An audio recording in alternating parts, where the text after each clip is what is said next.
This is part 4 of 4 of the section entitled Cardiac Muscle Contraction. In classic physics, work is defined as force times distance. In terms of myocardial function, however, work is also known as stroke work, and this is the work the heart performs on each beat. For the left ventricle, the stroke work is equal to the stroke volume, which is, remember, the amount of volume that the heart pumps out with each heartbeat, multiplied by the aortic pressure, where aortic pressure corresponds to force and stroke volume corresponds to distance. The work of the left ventricle can be thought of as the area within the pressure volume loop, such as the loop illustrated in Figure 4-23, seen on page 145. Minute work, or power, is defined as work per unit time. In terms of myocardial function, the cardiac minute work is the cardiac output multiplied by the aortic pressure. Therefore, cardiac minute work can be considered to have two components. The first component is volume work, which is the cardiac output, and the second component is pressure work, which is the aortic pressure. Sometimes the volume work component is called external work, and the pressure work component is called internal work. Thus, increases in cardiac output, that is, due to an increase in stroke volume and or an increase in the heart rate, or an increase in the aortic pressure, will increase the work of the heart. Why is work important? Well, it's most important when you think of myocardial oxygen consumption.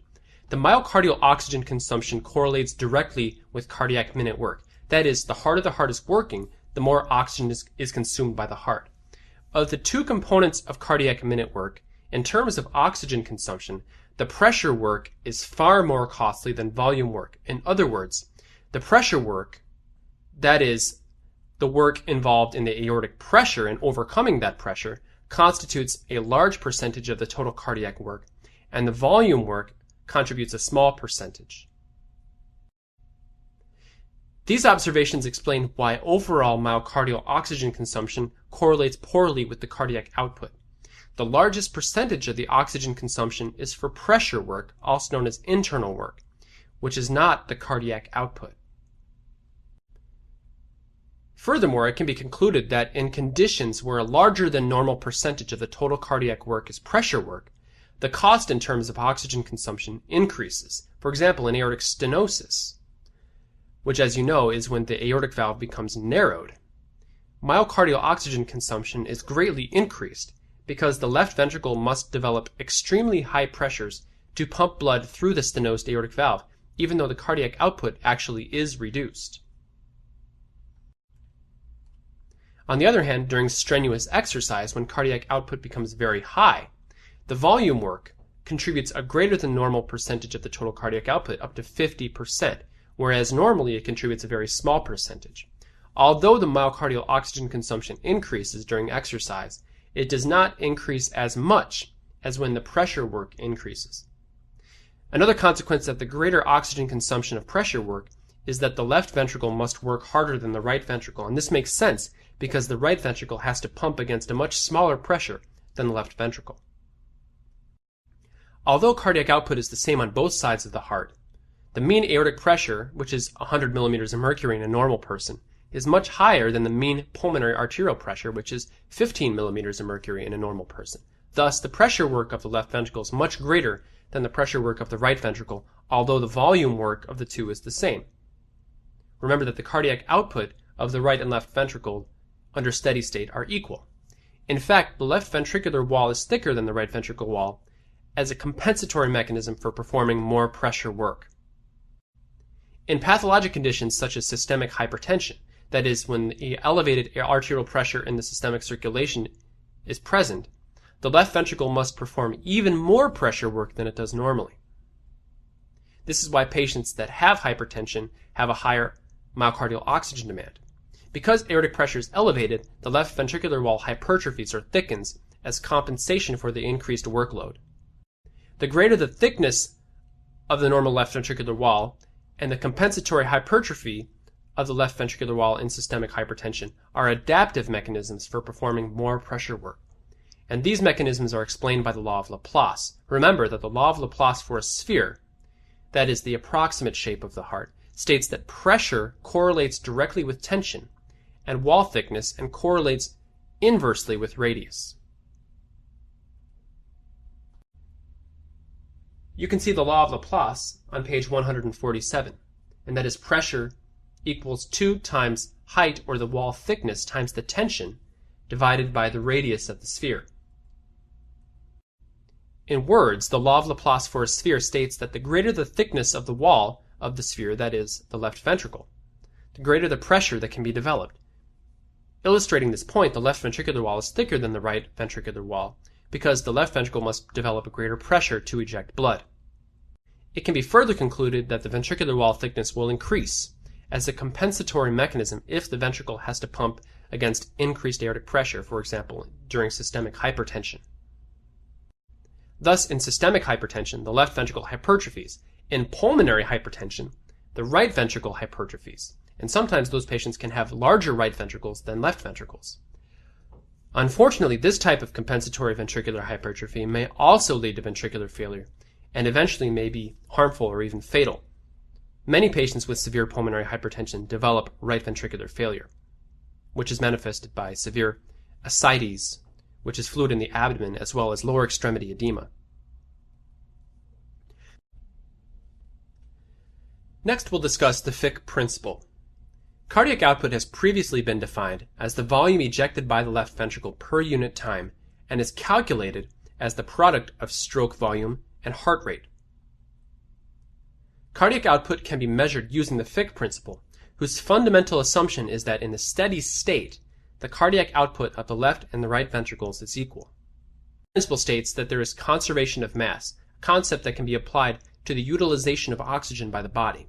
In the steady state, the rate of oxygen consumption by the body must equal the amount of oxygen leaving the lungs in the pulmonary vein minus the amount of oxygen returning to the lungs in the pulmonary artery. Each of these parameters can be measured. The total oxygen consumption can be measured directly. The amount of O2 in the pulmonary veins is pulmonary blood flow multiplied by the oxygen content of the pulmonary venous blood. Likewise, the amount of oxygen returned to the lungs via the pulmonary artery is pulmonary blood flow multiplied by the oxygen content of the pulmonary arterial blood. Remember, pulmonary blood flow is the cardiac output of the right heart and is equal to the cardiac output of the left heart in the steady state. Thus, stating these equalities mathematically, oxygen consumption is equal to cardiac output times the oxygen concentration in the pulmonary vein minus the cardiac output times the oxygen in the pulmonary artery. Remember, the pulmonary artery will have a lower oxygen concentration. Or rearranging to solve for cardiac output equals oxygen consumption divided by the oxygen content of the pulmonary vein minus the oxygen content of the pulmonary artery. This formula can be rearranged to show that cardiac output is in milliliters per minute. The oxygen consumption is the oxygen consumption by the whole body, that is in milliliters of oxygen per minute. The oxygen concentration in the pulmonary vein is in milliliters of oxygen per milliliter of blood. And the oxygen concentration of the pulmonary artery is the oxygen content of pulmonary arterial blood, that is in milliliters of oxygen per milliliter of blood. The total oxygen consumption of the body typically can be estimated at 250 milliliters per minute in a 70 kilogram man. The oxygen content of the pulmonary venous blood can be measured by sampling blood from a peripheral artery. Remember that none of the oxygen in the blood in the lungs has been consumed by the tissues yet, so you can take a sample of blood from any artery, for example the radial artery or the femoral artery, and that can be approximately equivalent to pulmonary venous blood in terms of its oxygen concentration. The oxygen content of the pulmonary arterial blood is equal to that of mixed venous blood, and it can be sampled either in the pulmonary arterial self or in the right ventricle. Generally, we think of pulmonary arterial blood as true mixed venous blood, because remember, the coronary arteries drain into the right atrium, and that blood doesn't get really mixed up until it hits the pulmonary artery. A man has a resting oxygen consumption of 250 milliliters of oxygen per minute, which is an average rate. a femoral arterial oxygen concentration of 0.2 milliliters of oxygen per milliliter of blood, and a pulmonary arterial oxygen concentration of 0.15 milliliters of oxygen per milliliter of blood. What is this patient's cardiac output? This is a Fick equation question. To calculate cardiac output using the Fick principle, the following values are required. First, the total body oxygen consumption, which is given to us. Next, the pulmonary venous oxygen content. In this example, the femoral arterial concentration. Remember, because the pulmonary veins drain into the left atrium, which eventually goes to the left ventricle and then out to the aorta and then to the femoral arteries. And then finally, the pulmonary arterial oxygen concentration. In this problem, we're given the oxygen consumption, we're given the pulmonary vein oxygen content as the femoral arterial oxygen content, and the pulmonary arterial oxygen content is given to us as well. And we can calculate this patient's cardiac output via the Fick principle to be about 5 liters per minute, or 5,000 milliliters per minute, which is a normal value. Not only is the Fick principle applicable to measurement of cardiac output, that is, the blood flow to the whole body, but it can also be applied to measurement of blood flow to individual organs. For example, the renal blood flow can be measured by dividing the oxygen consumption of the kidneys by the difference in O2 content of the renal arterial blood and the renal venous blood. This concludes part 4 of 4 of the section on cardiac muscle contraction.